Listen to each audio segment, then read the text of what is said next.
Hey, welcome to Integrative Preparedness. I'm Steve Smith. It's been about a week or a little bit more probably since I've been on here.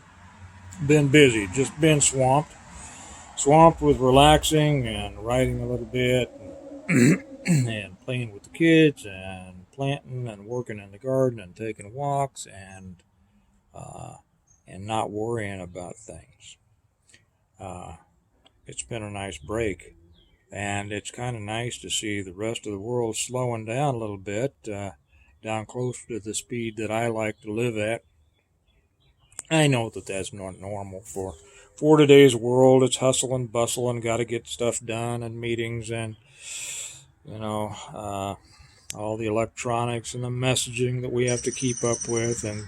And for those of you who have emailed or sent me messages and I haven't gotten back to you, uh, sorry, but I'll catch up on it. Thanks for the ones who have asked if I'm okay. Yeah, I'm great. Uh, just been enjoying life like I hope everybody else is. I want to talk a little bit about today. I want to enter. Oh, before I get to that, I should say I do that a lot, don't I? Yeah, I know. Because when I rewatch these things, I'm always going, "Oh, I need to interject something." That's just the way my mind works. Um, and I don't make notes and I don't write things down and I don't say I'm going to talk about this and then this and then this and then that. But I do want to talk about kind of a new subject today. But first, I wanted to say put up a couple of new ones over on Patreon. If you haven't seen, let's see, two times ago, it's about friends. The subtitle being, and it's a lesson from the mafia. It's about friendship, about favors. It's I think I subtitled it. It's not what you know, but who you know, and what you know about who you know. You know, and that doesn't that may be kind of misleading because I had somebody say, "Oh, that means that you want to have something on people." No, it's a matter of knowing and understanding who you can depend on, and who's loyal, and who's going to be with you, and who's there when to help, and what are the strengths and what are the abilities that those people have, because that's what makes strong groups and strong networks. Being able to have a mutually uh, advantageous relationship. The one that I just put up yesterday, what was it? It was another lesson from the mafia, and it was about mafia rising, and some lessons you can get from that is the mafia is not rising here in the United States. It's evolved into an entirely different thing that it used to be, but in Sicily and in Italy, they're seeing a resurgence because of this pandemic that we're dealing with, and some of the the economic um, outflows from it. And I explain in there that people will try to make this sound bad, but it's not necessarily. And it's actually something that people can learn from. So, anyway, if you are interested in those types of things, and I would suggest you do be, because uh, there are great lessons. These are people who have, and organizations who have learned to contend with and overcome challenging and changing times for centuries. This idea of being prepared and being able to be self-sufficient is nothing new. It didn't start with YouTube. It didn't start with some preparedness and survivalist writers back in the 30s and 40s and 50s. This is the lesson of history, and that is that people who are prepared tend to do well, to whereas those who are not don't. So I would suggest you go over and watch those if you want to. The link will be down in the description under my books, where you can go if you're interested in joining me on Patreon. Today, I want to talk as kind of an offshoot on that. We talk a lot about, or you know, we read a lot about, we think a lot about uh, Cotwawki, the end of the world as we know it. It's the big calamity at the end, the big thing that brings everything down. It's what my books were about, and it's something that kind of sets it's something to guide on, to look toward as we develop a a unified preparedness stance. But it does make you concentrate on that big one. And I would suggest, as this latest thing has shown us, this thing with the pandemic, and then the economic um, calamities that have started. We really haven't seen them yet, but we will.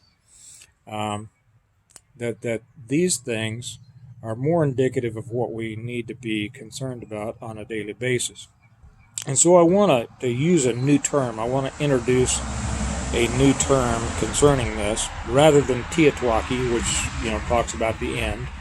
And I want to talk about Cotwawki, or Cotwawki, however I decide to pronounce it, and that is change of the world as we know it. Changes of the world as we know it. These are going to happen, as we make our way. If we ever get to Cotwawki, we are going to run into a lot of Cotwawkis. Some minor, some not so minor, and it's for these things that we need to keep our mind focused and prepared for, because this is the natural state of the world, right? What's the saying, that the only thing that's certain is change, and the biblical reference, this too shall pass.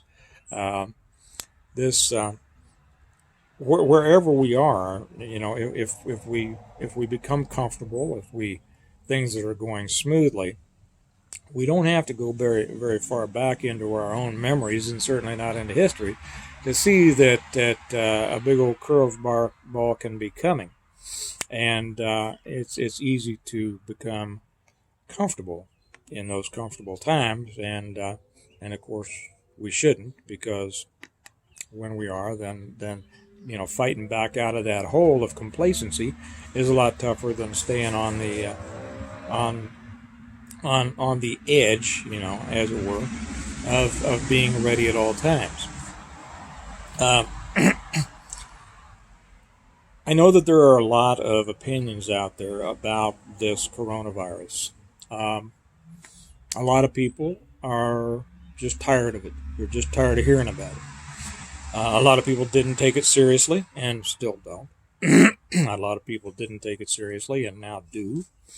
I was talking to some doctors recently who, back when it started, back in February, when I started talking to them about what I felt to be the real threat of this new respiratory infection, and then they kind of sloughed it off, and they said, whatever, the flu kills 30,000 a year, and what's this kills 100, and then they'd say, get back to me when it kills 10,000. And I said to one the other day, okay, well, it's killed 50,000. Can I get back to you now? It is. If you don't keep up on the real threats of this, you may not understand how concerning this can be. And I'm not going to try to beat anybody over the head with it. I don't try to convince people to worry about this or that or whatever. And, whatever you feel is right for you. But I'll tell you from my perspective, and I do have reason to know a bit about this. We are not yet at the peak of this. They're what are they talking about? Flatten the curve and waiting for the downturn, and they say that they're seeing promising, results. Well, the number of cases are still going up, and the number of deaths are still high. Like I said, I think we're at 53,000 deaths now in the United States. That is nothing to be to be sloughed off. But that aside, feel about that how you want. I don't care. whether it was a natural occurring disease, whether it was a lab created, whether it's been created by the the powers that be to reduce the population or to sell a vaccine that then they're going to use to uh, to require us to take so that they can somehow manipulate us. All of these things, I'm not making fun of any of that because any of it could be true. Okay. And anybody who says, I question anybody who says it has to be, it's definitely one thing, or that it couldn't be a certain thing, because there's no way to know. And as I've said on many things before, you're never gonna know probably. And the important thing is not that you know the reason for it, but that you know what you need to do to take care of yourself during this. So that's of course the one edge of this blade. The other edge being the economic collapse that is probably going to be, I'm sure that is going to come as a result of it, as a result of the shutting down of so many of the states in the country. I know that some places are starting to reopen now. We'll see what the effect of that is. I'm not going to try to. I kind of have my doubts about that. I think that it could cause some more problems, but we'll see. We haven't yet seen the real economic effect of this yet. Everybody's got their little Uncle Sugar money. Their $1,200 or whatever they get, depending on how big their family is. Some are upset that they didn't get more. And some people in Congress are saying, well, we want to give everybody a lot more money, and of course that makes people happy. But that money isn't going to solve this problem. It might keep somebody from having to miss a rent payment or a mortgage payment for a month. But if they've lost their job or they've lost their business or whatever, this little short-term money is not going to help. And then we're going to see, probably here in the next couple of months, we're going to see credit card companies, saying that, people are in arrears there. We're going to see missed rent payments. We're going to see missed mortgage payments. And then you're going to start to see, the collapse that some of us think is coming. I mentioned before that the St. Louis Fed has projected a 32% unemployment rate. We'll see if that happens. Nobody can foresee the future. The best that we can do is make a judgment on the information that we have on our own experience.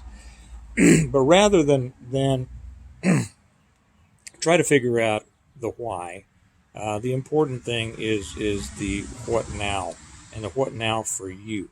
I've talked about the importance of using and being in a position, having positioned yourself so that you're not hurt by these downturns. You're not hurt by these different ripples in the economic sea, and not hurt by the more major things that come along. That's really all a part of preparedness.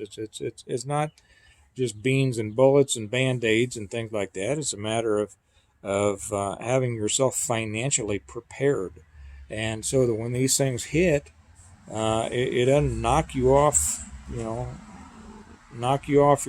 on your head. A lot of people don't look at it that way, but I think that a lot of people are going to start to now. This won't be the last, and we don't know how long this is going to run. Okay, the medical people are looking for a second run on this here, a second peak here in a little bit.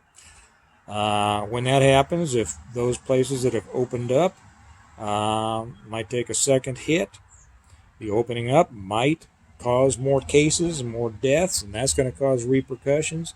And then they're worried, they're genuinely worried. And this isn't the people that you see. This isn't Fauci and everybody that you see on TV that everybody can have their own opinion about. These are the doctors in the trenches, and what they are truly concerned about is a huge second wave coming in the fall with the next flu season. And when that comes, what's happened now will look like a molehill to that mountain. And that's really the concern right now. So I know that a lot of you out there have taken a long-term approach to your preparedness. I know that a lot of you aren't really where you would like to be yet, uh, but I encourage you to redouble your efforts if you can. If you're financially able to, uh, prepare even harder now, because it's very possible that harder times are coming than were originally projected. I'm out here in the garden. Of course, I just love it. That's what I love doing, and just got some more fruit trees today and all that. So if you can do that, do that. But do concentrate. Think about how bad could it get, and set your sights on that. Do everything that you can to completely divorce yourself from reliance on those interdependent systems, and this comes straight from integrative preparedness, from what we teach. Separate yourself from reliance on those interdependent systems over which you have little or no control, because the extent to which you are under its control is the extent that you are setting yourself up to be a victim of things that you may not even be aware of right now. This idea, so I transfer more away from Cotwawki to like I say, Cotwawki, and that's my term. Feel free to copy it and use it, but I've already started a book. I am finishing this fourth book in the Stonemont series, Blessings of Freedom. Looking like it might be ready in May. We'll just kind of see. But I've already started this book, and the working title is Cotwawki, and it's about changing of the world as we know it. Changes in the world as we know it. Those are going to be the things that I think we see in our future, and I think they're going to come wave after wave after wave after wave. And it has to do with with these types of things, with these viruses. It has to do with the economy, and it has to do with the political, the evolving political situation, not just here in the United States, but worldwide. These are things that are beyond your control, but what's within your control is what you can do to prepare yourself to be ready to weather whatever storm comes your way. So that's just what I wanted to pass on today. This thing could be a lot messier, and it could get a lot worse than even we've projected. But work harder now. That would be my suggestion. Work harder. Do everything you can to make yourself as self-sufficient as you possibly can, and get through this and see this as one big giant lesson and test and guide for what you should be doing for the future. And with that, I'm just about to throw some burgers on the grill here, and have an evening with the family. So I wish you all well. Hope you're all doing well. I'll be back making more videos now that I've had my little relaxation. I always relax. I never stop relaxing. But I did kind of take a break on this. And so hope you all do well, like I said, and remember that we prepare well today in order to live well tomorrow. And times are changing to the point to where we need to prepare a lot better every day in order to live well tomorrow. So remember, we might want to take our eyes off the Cotwawki and bring it back to the Cotwawki, right? Okay, you all have a good night, good day, whatever, and I'll talk to you later. Bye-bye.